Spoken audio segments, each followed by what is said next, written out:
Hello, I'm Thomas Hare, Chief Content Officer of the Performance Driven Marketing Institute, a not-for-profit trade association that serves companies in the performance and direct consumer marketing world. Welcome to the second event in our summer seminar series created by the PDMI's Workshop Council, the Independent Outlet Roundtable. We welcome all of you to today's events, PDMI members and non-members alike. Speaking of membership, if you're not a PDMI member but are attending today, we'd love to have you consider joining. During the past 18 months when we've lost 3 multi-day in-person conventions, there's no better way to support the mission of the PDMI than joining and sharing your voice in the direction of the industry. The handouts tab of your control panel includes a PDMI membership brochure. I urge you to download it, flip through it, and contact any member of our team should you desire more information. Before we get to today's conversation, one quick housekeeping note. The group will be addressing any questions from the audience at the end of today's session, but you don't have to wait to ask them. Utilize the questions tab on your control panel to type and send your question in. We'll be collecting them and we'll try to get to as many as possible in the final moments of the webinar. Today, the PDMI's Workshop Council welcomes this group of incredible media experts to its virtual stage. As mergers and acquisitions have become more prevalent across the media landscape, from major linear media outlet conglomerates to streaming leaders, where does this activity leave the many independent outlets still battling for customer eyeballs and advertiser dollars? A trio of leaders from independent outlets Family Entertainment Television, Crown Media Family Networks, and Weigel Broadcasting MeTV is here to discuss where they fit in the evolving TV landscape and the exciting and different opportunities they present to performance and direct-to-consumer marketers. Speakers include Maria Kennedy, Senior Vice President of DR Ad Sales for FETV, Amber Landry, Vice President of Performance and Marketing Ad Sales for Crown Media Family Networks, and on the phone with us today is Jeff Nash, Senior Vice President, Network Ad Sales, Weigel Broadcasting MeTV.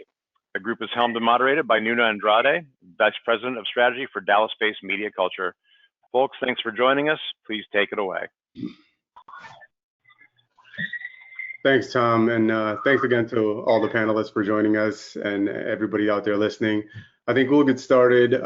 If each of you want to give us a little bit about yourself and your outlets and give us some context into what you're in charge of there, I'd appreciate it. Maria, why don't we get started with you? Hi, I am the Senior Vice President of Direct Response at FETV. I've been here 1.5 years, but prior to being here, I was at Discovery for over 25 years where I ran all the Discovery networks. I would consider myself an industry veteran and a pioneer. That's all I'm going to say about me. Amber, back to you. Hi.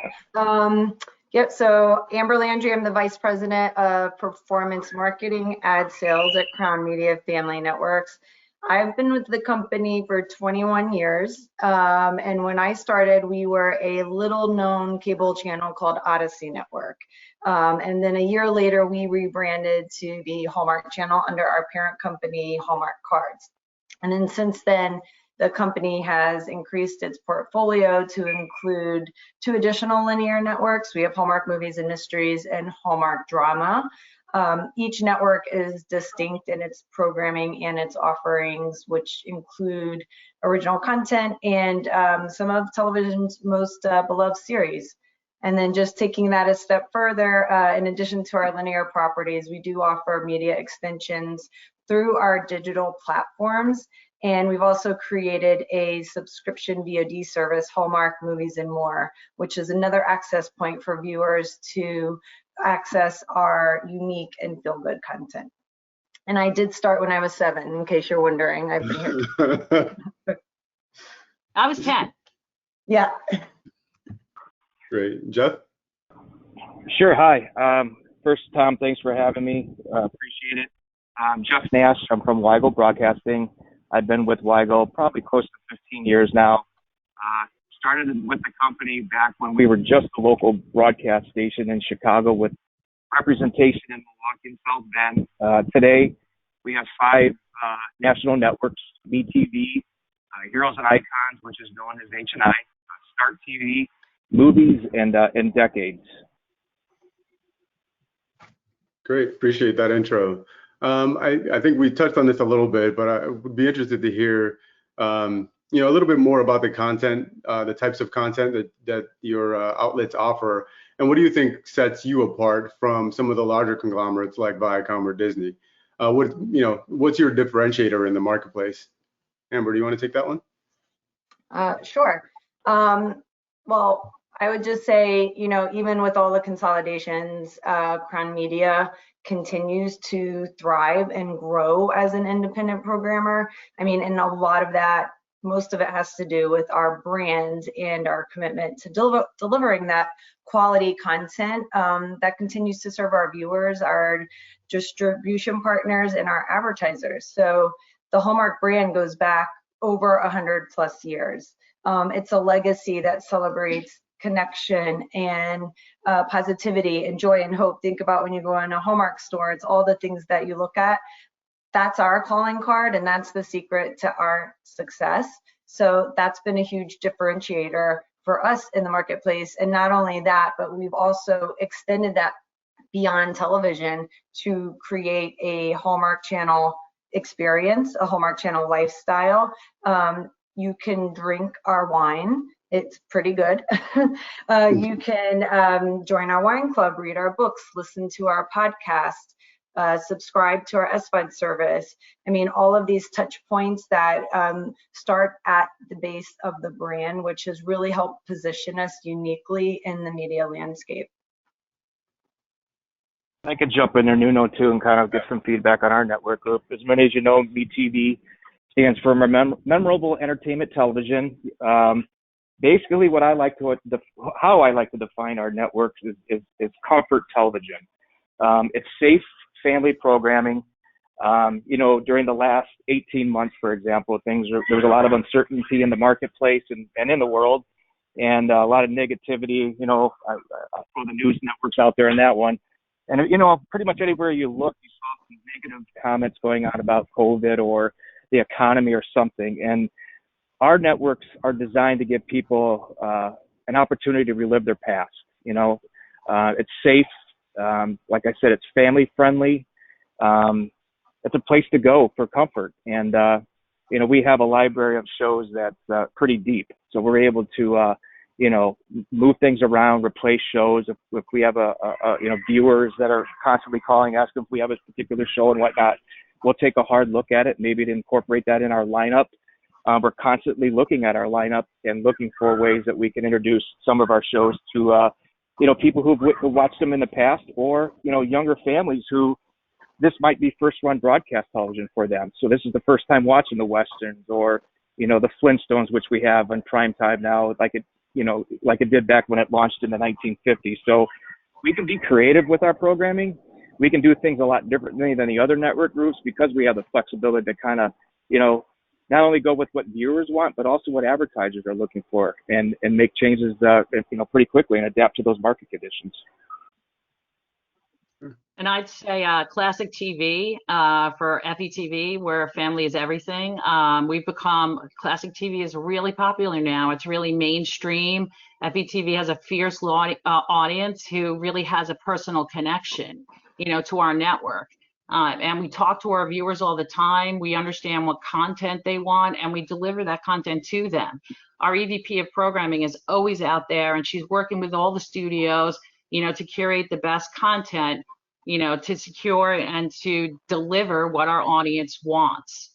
And being an independent network, we have the luxury of being able to go out and to, talk to all of the studios and not have to just run, plain library footage.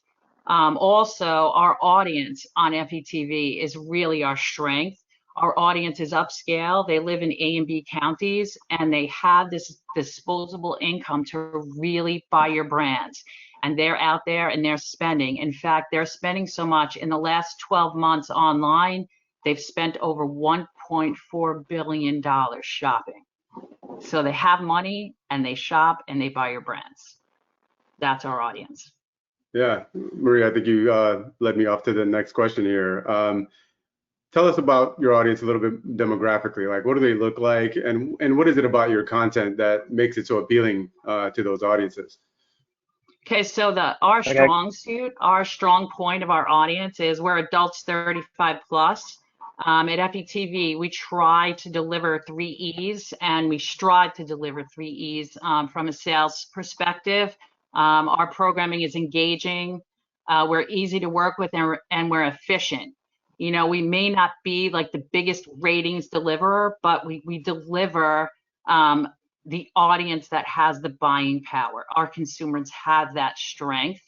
And our audiences, they love to watch linear TV. They're always watching TV. And like Jeff was saying earlier, you know, we are a comfort for them in a very difficult time. Our audience are cord cuddlers, not cord cutters. They will always be there. We are a performance-driven marketing powerhouse with a very diverse client base. Our network is very sticky, and we are number 11 in length of tune. So not only are they watching our programming, but they're also watching your commercials. Got it. Yeah, and I could expand on that on MeTV a little bit too. The average viewer on MeTV watches MeTV about 86 minutes a day. That's some serious loyal viewership there. And looking at, you know, who our demographic is, we've always told everybody exactly who we are: 35, 64, 50 plus. But don't get me wrong, there are younger, you know, families that are watching it because it's safe and whatnot. But what we've seen over the years of us being Nielsen rated is we've become the number one general market rated network, adults 35, 64, adults 50 plus. The only two networks that are outperforming us, excuse me, are CNN and Fox News. So we are definitely at the top tier of cable networks, and we're going to continue to grow. We haven't seen much of a rating erosion in those older demos, whereas, you know, a lot of the younger demos have seen quite a bit of volatility over the last few years and whatnot. In terms of advertisers, our networks are sought after by some of the top advertisers out there. We had a very aggressive upfront, which, you know, definitely is a sign of our strong ratings and whatnot. We do phenomenal for direct response advertisers and whatnot. But our strengths, again, is distribution, our content, and we're very passionate not only about our viewers but about our advertisers too. They are the key to the success of the networks. And I'll just reiterate a lot of the points there. There still is a huge value in the scale that linear TV brings, and that's evident by the demand we see from our advertisers who are looking for a return on their investment. You know, we may not be a huge conglomerate, but we still provide 2 of the top 10 cable networks amongst women 18 plus. And we have an audience that cares. You know, think about caring enough to send the very best. Our audience cares about what they watch, and they care about their families, and they want a place to go and to escape from the stress of their life, and then spend time with the stories that we tell. So we seek creative excellence in everything that we make, and we're providing that quality content to our viewers with original programming, both with movies and series. And that's really an important component to our success and to what our viewers seek, and our advertisers have seen success as well. And that includes over 100 plus original movies throughout the course of the year. I cannot name every title, but we have a lot, and they're all quality. And that includes 40 holiday original movies, as well as 3 scripted series. And before today goes by, I just have to make sure everyone knows it's 85 days until we kick off Countdown to Christmas, which has been one of our most successful and powerful franchises and makes us a leader in the holiday space. Great, appreciate that. I think to set up the next question, just to give you some context, so I have a background in the digital industry. I've been with Media Culture now for 5-6 years, previously known as Copel Direct. So one thing that I find interesting on being on this side of the business is, you know, on the digital side, you're targeting audiences and not content. So content on the TV side is a proxy for audience. And so, you know, just based on what you're saying about how sticky your programming is and about the types of audiences, it really seems like your outlets do a really good job of hyper targeting a specific type of audience that, you know, doesn't make sense to pay a premium on the digital side to pursue. So, and I guess leading from that, what makes those audiences so well suited for direct response and performance marketers? What makes them different? Maria, you mentioned, you know, the income, the affluence that they have, but is anything else you like to speak to there about, you know, what makes them so sticky for performance marketers?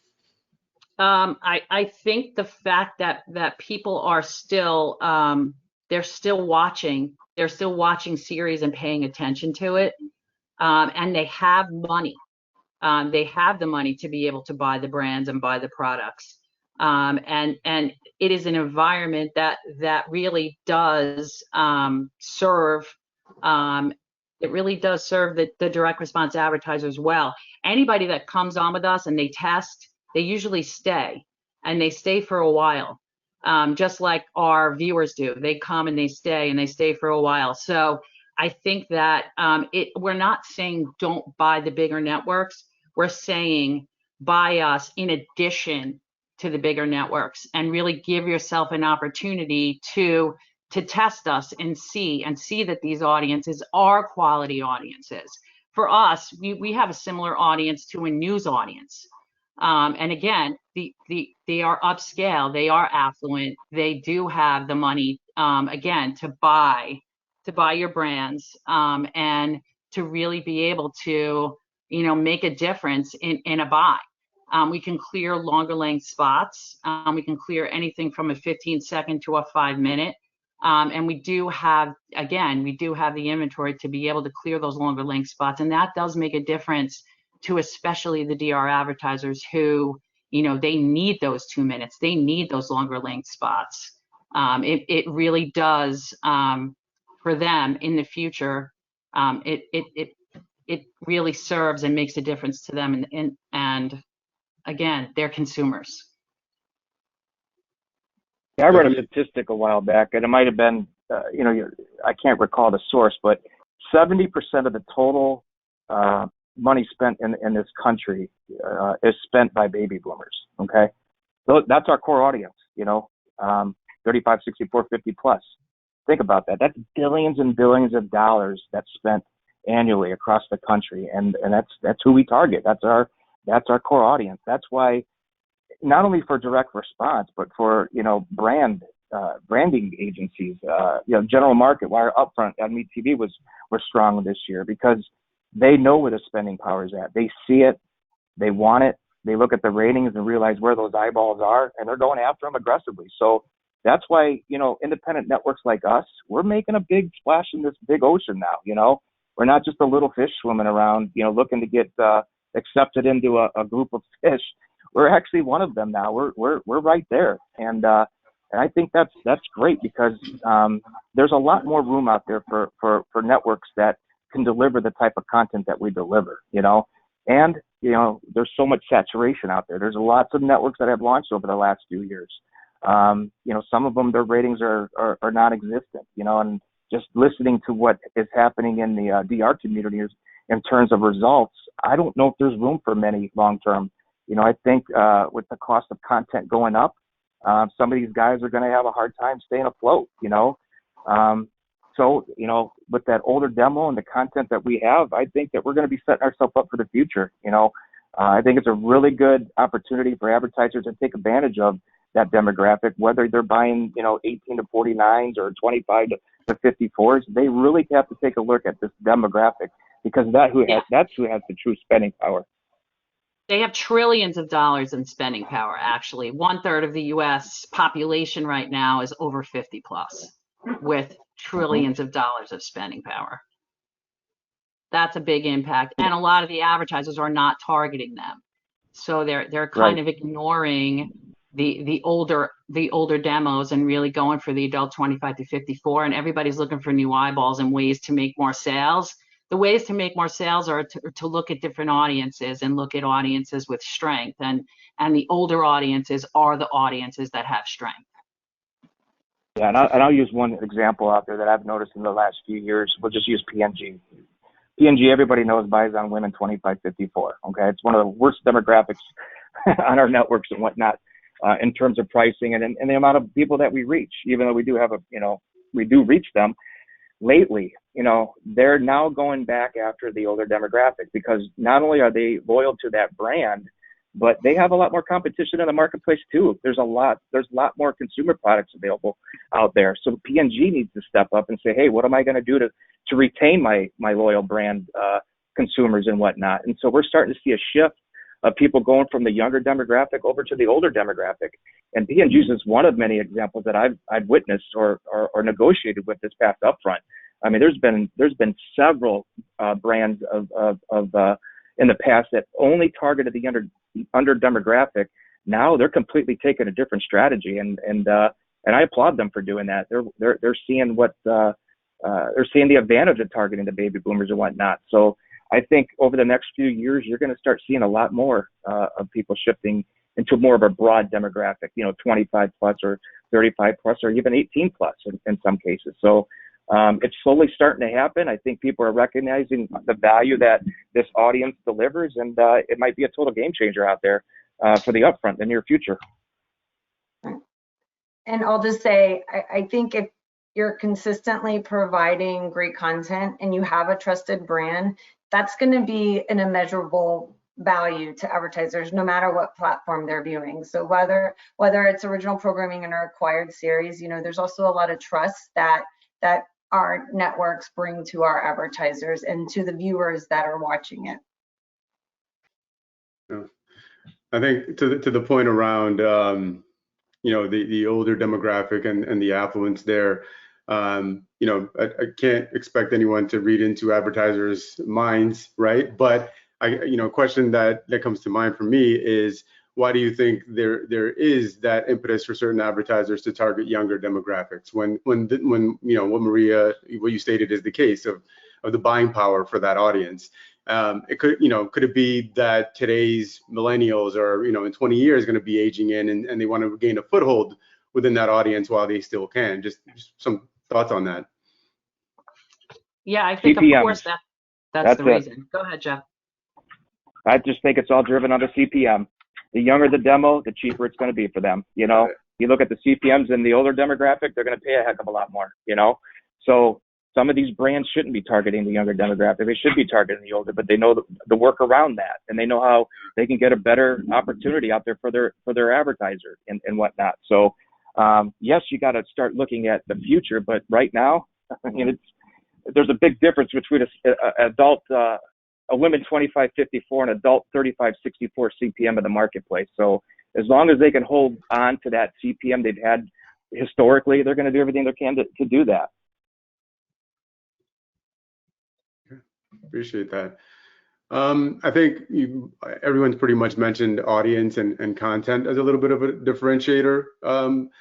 If that's the case, how are your outlets looking to capitalize on it? I guess maybe a better question is, how are your outlets currently capitalizing? Amber, you mentioned, you're soon coming up on countdown till Christmas, so definitely utilizing the content there and capitalizing on it. But could you tell us a little bit more about that? Well, sure. And just to touch base on our 3 linear properties, I think I mentioned before that each one is distinct in its offerings. So if you're watching each individual network, you'll know what you're going to get. And it's all going to derive from the common hallmark purpose-driven core of making meaningful connections with people in a quality and authentic way. So with Hallmark Channel, it's really dedicated to helping viewers celebrate life's special moments, both big and small, throughout the year, with a lot of our franchise events, and that is most notably with Countdown to Christmas, which starts in 85 days. And then Hallmark Movies and Mysteries, that's the lighter side of the suspense and mystery genre. We do murder in a Hallmark way, so it's very family friendly, and we bring that into focus with clever and intriguing storytelling, and that keeps our viewers engaged. And then Hallmark drama, that's the smallest of our 3 networks, hugely valuable to our direct response advertisers because of the efficiencies, and also because of the viewership it brings with 40 million homes. And that's an unduplicated lineup from the other networks. So we have content from our award-winning Hallmark Hall of Fame that has a 50+ year history, as well as an array of all of the movies and series that we've created over the years from our vast library of dramatic content. So, and we also round out all of that programming with beloved series. We have Murder, She Wrote on HMN. I mean, everyone loves The Golden Girls on Hallmark Channel, and Little House on the Prairie is still a fan favorite on Hallmark Drama. So we're bringing all of this content in a meaningful way, in a quality way, to our advertisers and our viewers. Great. Maria, any thoughts on how your outlet is looking to capitalize on the content? I guess maybe if I could ask a different question, and I'll let you choose which to answer. Right. I guess if you have the content and you have these under license, I think we spoke about this personally before. How do you constantly stay in the market to find the right opportunities for the types of content that are appropriate to this audience, and how do you maintain that stickiness on your network? Yeah, so we have, along with our series, we have our monthly marathons, which always perform well. We always offer them direct response advertisers. We had one advertiser that has bought almost every single one of them every month. So it has worked well for them. We do have holiday specials as well. We have Thanksgiving specials, we have Christmas specials, and our ratings happen to do phenomenally well on the specials. So you think, oh, well, it's a holiday that nobody's watching TV. No, people are watching our holiday specials and our holiday marathons, and they're performing very, very well for us and for the clients. And we know this because they keep coming back. We also have a smaller sister network that we sell, World Harvest Television. We just started selling it in the second quarter. And so far we've garnered probably about 35 advertisers who have come and stayed with us on World Harvest Television. So we are doing well. They love the classic series. And again, since the pandemic, I really believe that, it brought back big audiences to television. And, these series are not just beloved, but they've become treasured. And we see that every day with our lineup in our series and on our marathons. And also our ratings. Our ratings have done phenomenally well. In the last 3 years, they've increased 167%. So people are paying attention, and the ratings show it. Great. Jeff, any thoughts on your content and how it makes you a differentiator? Yeah, so our portfolio of networks, like I mentioned earlier, we have 5 networks. MeTV, which is obviously the anchor, everyone knows. It's memorable entertainment and the programming that goes with it. H&I, Heroes and Icons, it's more of a action-packed, targets men, men 35-64, 25-54. And then we have a network called Start TV, which has been phenomenal over the last year and a half. The growth has been unreal. Our ratings are super strong. They're growing each and every quarter. Start has a very powerful female actress that's in that show, and it's been well received by our viewers and our advertisers and whatnot. And then we have Movies Network, which has been around for a while, which is targets movies and whatnot. A lot of high-profile movies back in the day. You might see a Tom Cruise movie, running up against a John Wayne movie and things of that nature. And then you have Decades, which is almost sort of like a miniature TV. It has, like the Dick Cavett show on there, The Odd Couple, shows of that nature. So what's cool about our network portfolio of networks is that we can target, men, women, older demographic, people that just want to watch or just watching movies. We have a little bit of everything for everyone. So like I said, content is key, and you're not going to see a lot of our shows, if any at all, repeating on any of our 5 networks. They all have their own identity. They all have their own programming that is skewed toward that demographic that they target. And we just try to keep things fresh. We don't want to burn shows out. We don't want to run them in blocks of 3 or 4 hour windows where you may not retain a viewer long term, and or you run through the series quickly. We want to keep things fresh, and I think Maria kind of alluded to this earlier. Your viewers are going to let you know. You can look at the ratings and see things that are starting to dip and make a change on it pretty quick, react to it quickly. Or you start getting requests for things left and right, then you're going to make a change. One of the things that we've had requests on for many, many, many years are the old cartoons. So this past year, we started a show called tune into me, and it's produced at our offices in Chicago. It's a 1-hour morning show, and we have a person that is online and talks with a little bit of the puppets that he might have, and then he rolls out different episodes of Looney Tunes and whatnot. Popeye, Bugs Bunny. The other day, I got an email from our EVP. I think we delivered 630 impressions in that show. That's huge, for 7 a.m. and whatnot.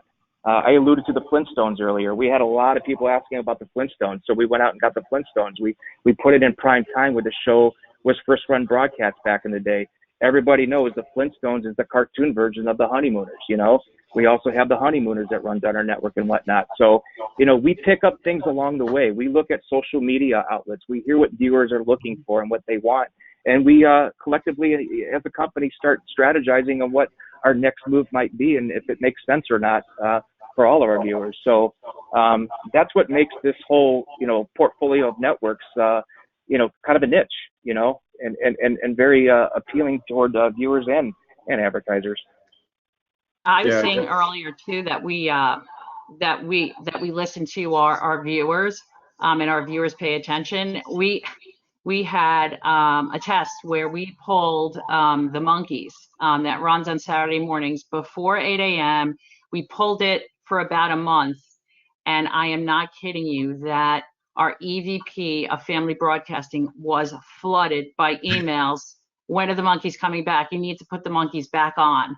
And he did answer them, and he said, we will put them back on, and we did put them back on. And that is the kind of communication, again, with us being a smaller company that we have with our viewers. We are that close to them. And also our programming, 60% of the stuff that we run on our network is not seen on any other cable. So we do have unique shows and unique viewership there. And we do have programming that is not shown on any other cable network or broadcast network.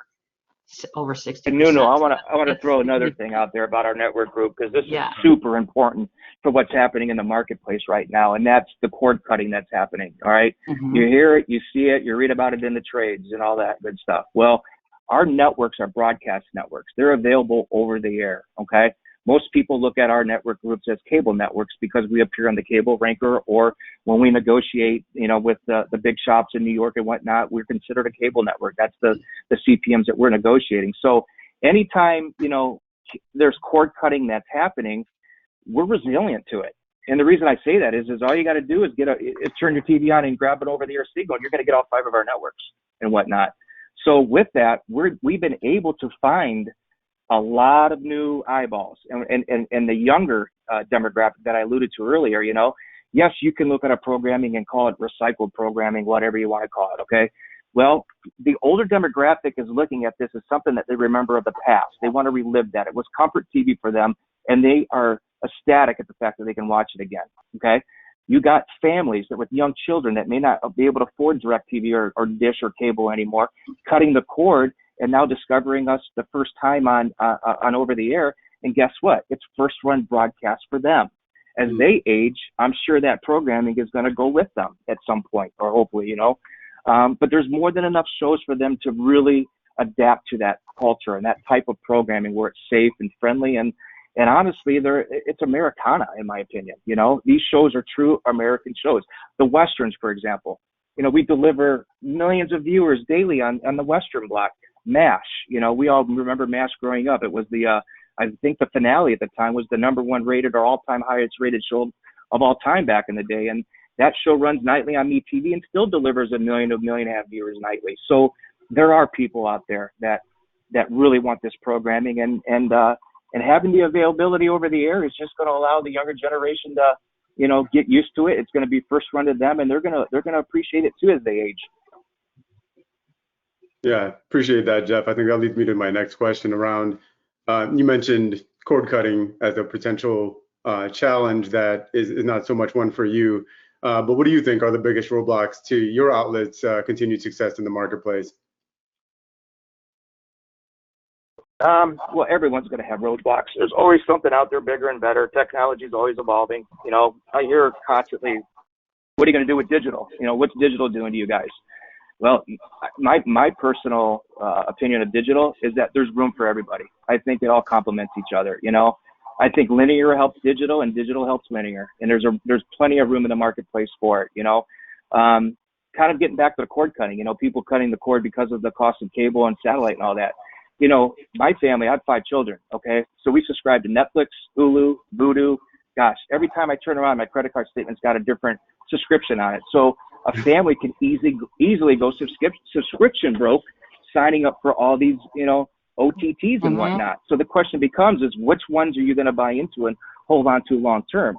And will a lot of these guys succeed long term if they don't hold some of the market share? Because, you know, it's very expensive for Netflix to produce their content and whatnot. And if they don't have the subscriber base long term, what are they going to do? You know, they don't have any advertising going on. So at some point, you got to question, are they able to hold on to what they have? You know, so I think it's still in its infancy stage, but I think there's a market for it. And I think that everybody, you know, TV in general, whether you're watching it on OTT or watching it on linear, it's exploding. Advertisers are spending a ton of money right now, which means that it's working. Okay. If there's more opportunities and choices out there, well, then the budgets are going to follow suit and advertisers are going to recognize what works and what doesn't. And they're going to make changes and make adjustments along the way.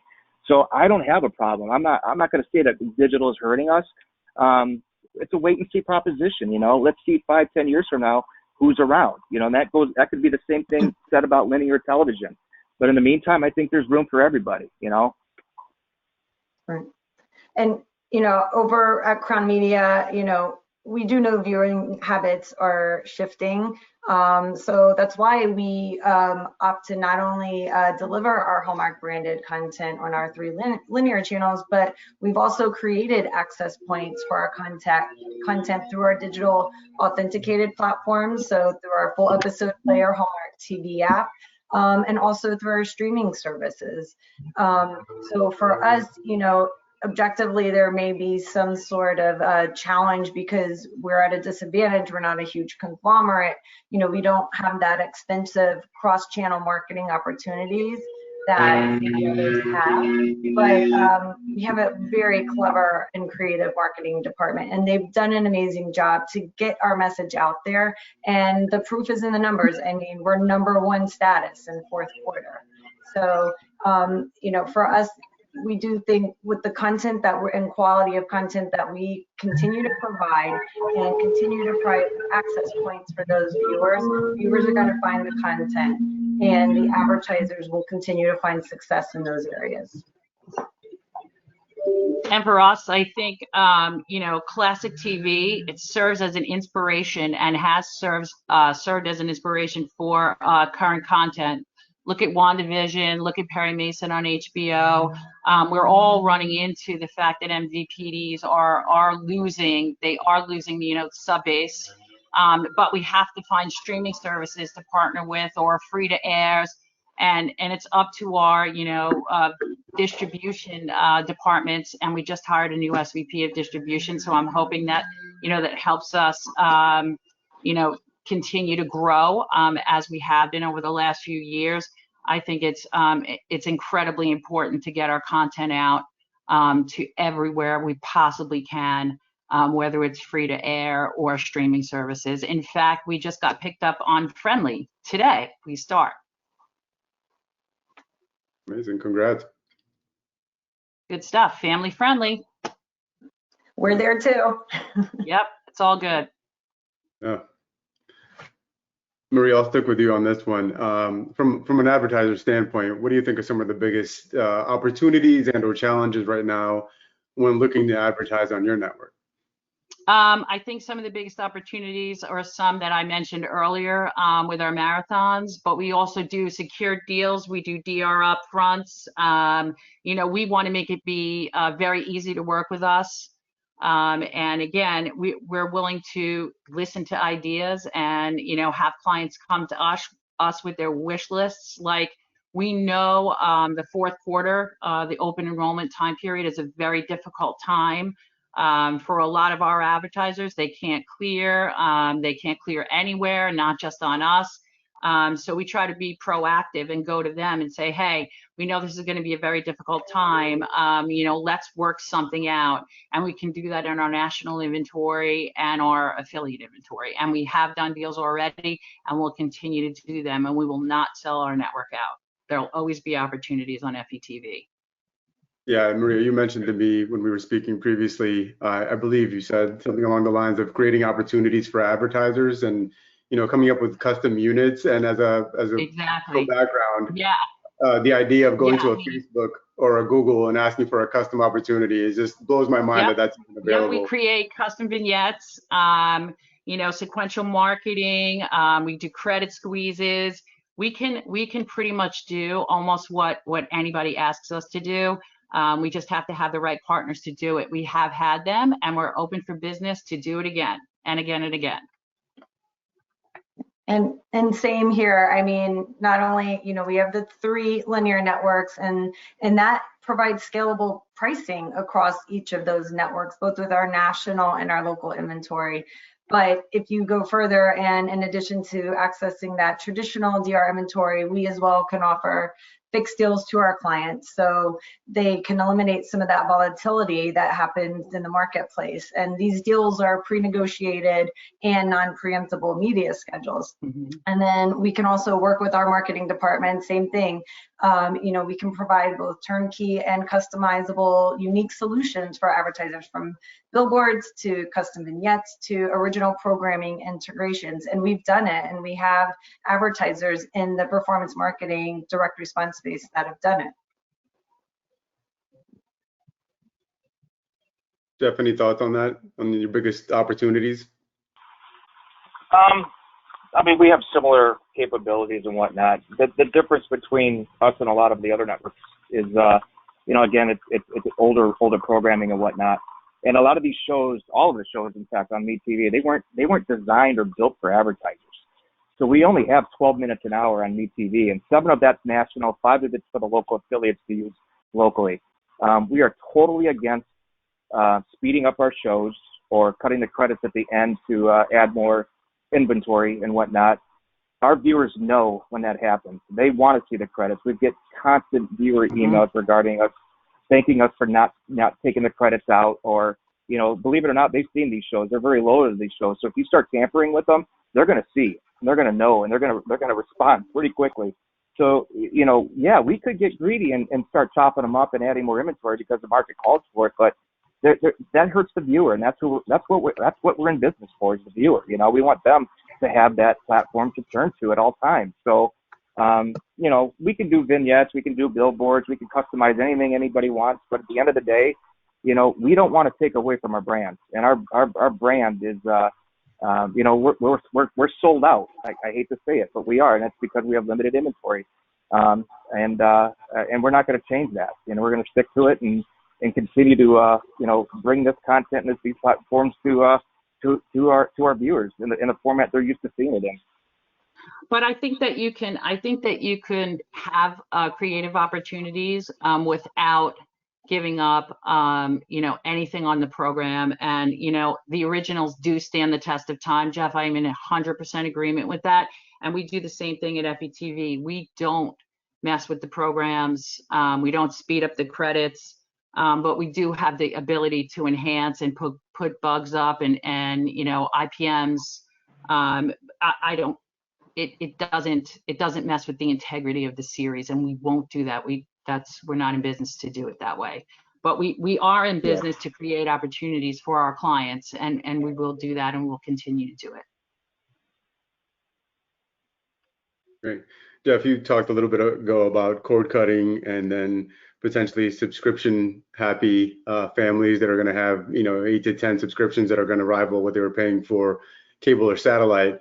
But what are your thoughts on the impact of streaming on your business? You mentioned before that there's an opportunity. When you were speaking specifically about digital, and that, it just makes the space bigger and it provides more opportunity for everyone. But what are your thoughts on the impact of streaming on your business, and does your outlet currently have streaming inventory? We don't have streaming inventory as of yet. I know it's in the plans. We're working on that right now. Right now, our main focus is our linear platforms. We're still growing a few of our networks. They're not quite at the level that we want to see them at in terms of distribution and as well as audiences and things of that nature. So there's still, we're still working on that. I do know that we have teams in place that are looking very aggressively at those options. And we're not just going to make a move because the market calls for it. We're going to make the move when we're ready to make that move. So, we're definitely looking at it for the future, but we don't have a timeline on it yet. In terms of how it's affecting our business right now, I mean, I'm not hearing too much, and don't get me wrong, I know it's pulling viewers away from linear TV and things of that nature, but, it really hasn't impacted our ratings yet, if it ever will, I just think that older demographic is so loyal to those shows, and that's the home, and that's where they find comfort watching them. So they're gonna keep going to those platforms that they're used to finding their shows until they can't, So I think it's just a wait and see proposition. But I do agree, though, there's room in the marketplace for everyone, and only time will tell what it's going to do. Not only for linear but also for the streaming guys. Amber, I think you mentioned that Hallmark has their streaming property already. Did I hear that correctly? We do. Actually, we have a few areas where viewers can stream our Hallmark content. So one is that subscription VOD service, Hallmark Movies Now. So that is subscription based. So our sales involvement is limited there. But we are exploring AVOD opportunities, and we're certainly looking forward to growth in that area. And then I think I did mention we also have our TV Everywhere app. So that's with Hallmark TV, and that allows our authenticated cable subscribers unlimited access to that unique brand of family entertainment. And that's an area that we do have advertising opportunities available through our team on that platform. And for us, we're not there yet at FETV, but that doesn't mean that that's not something we will explore in the future. We are launching another network, though, another linear network, and just like Jeff, we are concentrating on those audiences, and we'll be launching that in the fall. So we're excited about that. And listen, we all know that there are so many great streaming services out there and OTT services out there, but TV still has the biggest reach, and that is where our concentration is for now and will be for the next few years. Absolutely, Maria. I think just to summarize, it sounds like, and I think Jeff, you spoke to this a couple of times, there's a place for the conglomerates and there's a place for the independents. There's no competition between the two. There's enough content and enough viewership out there to kind of support all types of business models. But I think we have a couple minutes left before we go to questions. Just wanted to open up the floor to if there's anything else any of you wanted to share. I mean, I would just say with Hallmark Channel ranking as the #1 cable network in fourth quarter and a top rated network throughout the year, I think that there's some proof there that scale and success can be achieved by the independent networks. Yeah, and I just to kind of add to that, I think all three of the network groups that are on this call have phenomenal programming that they can, offer viewers long term and whatnot. Everybody has their niche. The Hallmark, Christmas programming is top notch. I mean, how many years now have you guys had that? It's everyone talks about it. It's great programming and whatnot. The classic programming that's seen. Everybody has something that they bring to the table that I think has a lot of value to not only advertisers but to the viewers and whatnot. And for us, we're engaging, we're entertaining, and we're easy to work with. And remember, our viewers have the buying power that your clients need and want. And we're not saying, again, do not buy us, in lieu of the big networks. We know you're going to always buy the big networks, but please consider us in addition to them. I know we can enhance your buy and make it be a more efficient, effective buy if you're looking at it in totality, which most people do today. Right.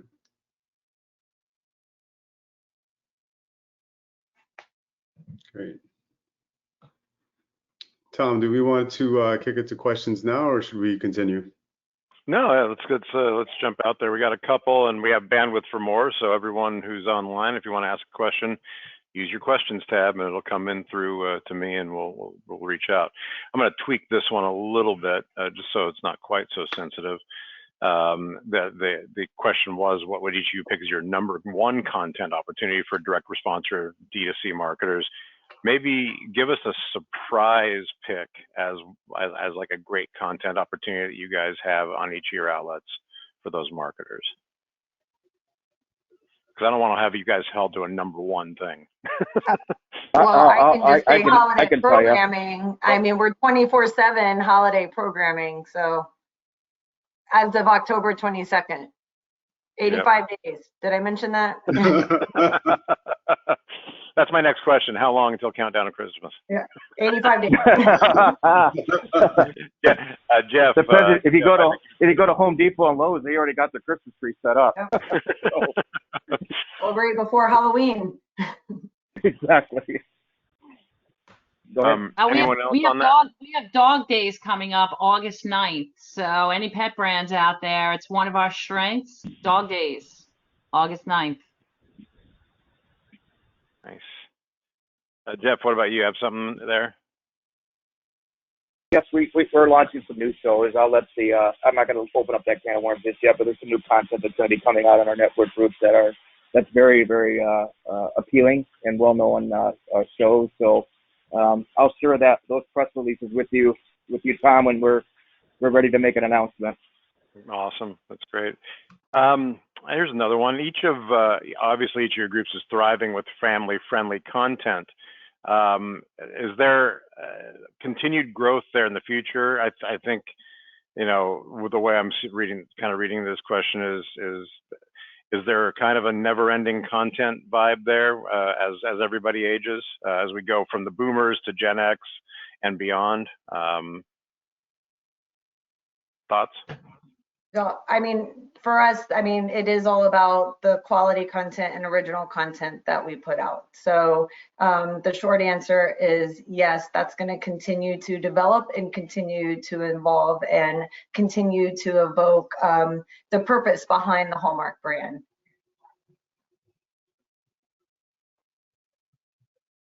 Anyone else on that? Yeah, I kind of alluded to it earlier. You look at Generation X. The programming the baby boomers are watching, the Westerns, Mary Tyler Moore, Nash, things of that nature. Taste buds change as you get older. The content you watch on TV is going to change as well, So I think the up and coming generations, there's going to be an opportunity for them to adapt to, the programming that you see on FETV and MeTV and whatnot. I think it will stand the test of time. I really do. Mm-hmm. You start looking at the future of television, the question to ask is, once let's just talk reality series. You think there's going to be, networks out there 25 years from now, they're going to run repeats of Survivor and all the other reality TV shows that have been produced over the last 10 years? Because I highly doubt people are going to want to watch that, So that's why I think the content that's out there now, it goes back to what I said earlier. It's Americana, that I just think generations will convert over to that programming, and they're going to be engaged with it, and that's what they know. I mean, a lot of these shows that are on these networks, our parents are telling us about it. We're going to know these shows whether we watched it or not, and then the first time we see an episode, we're going to be like, wow, this is what my mom and dad or my grandparents are talking about. This is great. This is the first time I'm watching. I'm gonna turn on The Rifleman, and watch it every weekend, or hopefully by that time I can stream it on the MeTV app or whatnot. So, I just think look how long this content's been relevant. I mean, some of these shows were produced in the 50s, and it's still delivering 1 million viewers a night. So I don't think that you're going to see anything different long term. It's just generations are going to have to adapt, and I really think that'll happen. And I agree with you, Jeff. What's old is new, right? We have new viewers coming in all the time. Our series get refreshed all the time. But we have, adults 25 to 54 now watching Bewitched. You know, they're watching the Partridge Family, they're watching the Monkees, and you know what? It's new to them. It's new content to them, and it's new, and it's family friendly, and it's safe, and it's brand safe. So I do think that these series will stand the test of time, and there are enough of them to go around. And when we run out of them, we'll get more. Great. This is an interesting one for each of you. Do you have a key to being able to do more than just survive while all the consolidation happens around you? Basically, is there one thing in your back pocket, one big thing that you hang on to that you think is the key to each of your networks basically thriving instead of just surviving over the next few years? Yeah, I can answer it. It's reputation. Reputation. Yeah, I think brand. It's the quality of our audience that keeps coming back for more. I think that is a big differentiator. Again, it's the quality content and the quality of our audience and the strength of their buying power for us. Great. And last one I've got on hand now. This one's actually for you, Amber, and you're going to be able to talk about the holidays again. Amazon and Netflix have both tried to jump into that holiday movie space with both feed in recent years. I can actually state that from direct knowledge here because I think we had a Netflix movie filmed in my little town a couple of years ago. What effect has that had on your networks, if any at all? I mean, I would just say, you know, obviously the people are trying to mimic the success of Hallmark Channel and Countdown to Christmas. So they know that's what's resonating with the viewers.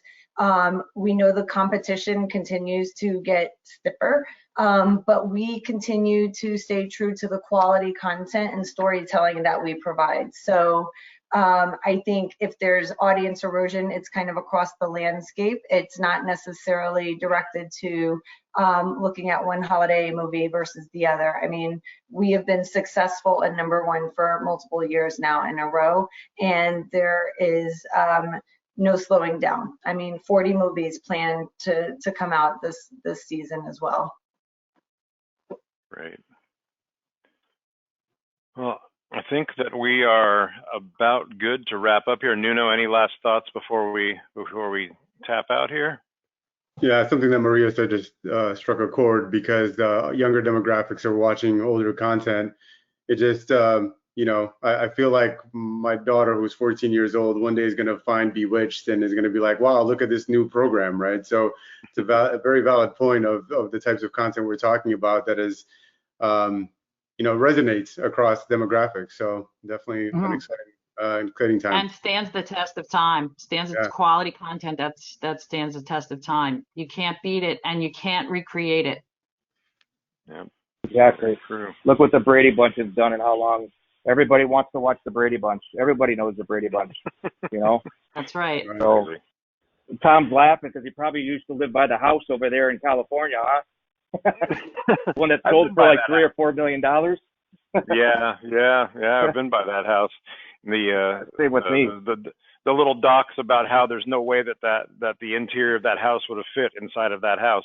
Anyway, yeah. Well, hey, thank you everybody. We really appreciate Maria, Amber, Jeff, Nuno for your work today.